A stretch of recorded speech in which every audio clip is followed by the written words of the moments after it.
بەناوی خۆی بەخشندی میهرەبان سوپاس بۆ خۆی گەورە و میهرەبان کە وەکو پرۆژەی قورئان بەهاری دڵانە لە سنووری مەڵبەندی سۆران لە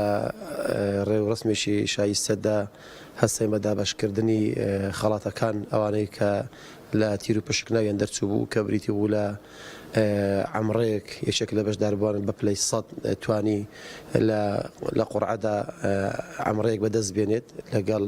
دابەشکردنی چەندین مۆبایل و چەندین سەعات و هەندێک خەڵاتی تریش. من لێرەوە بە پێویستی زانم کە سوپاسی هەموو ئەو خێرخوازانە بکەم کە بەشدار بوون هاوکار بوون بۆ بەسەرخستنی پرۆژەی قورئان بەهاری دڵانە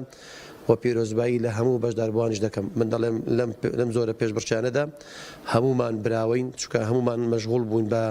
کارێکی زۆر پیرۆز ئەوش کە بریتی بوو لە دوعاکانی قورئانی پیرۆز ئەوەی کە بۆشی دەرنەسەویش هەبراوە بووە خی گەورە لێیان قبول کات مۆفەقیان بکات. و زۆر سوپاسی خەڵکی سۆرانش ئەەکەم ئەوەی کە موسڵمانی لە سۆز و خەمخۆرن کاتێک کە پرۆژێشی پەروەردەی دێتە پێشەوە کە بە گڕوتینەوە دێن ناوی خوان ئەنووسن بەشدار ئەبن. خی گەورە پاداشی خێرخواڵانی بداتەوە ماڵیان پڕبەرەکەت بکات کە هەموو جارێک بە سینێشی فراوان بەدەستی کراوە دێن بەشدار ئەکەن بۆ سەرخستنی ئەم زۆرە پرۆژانە.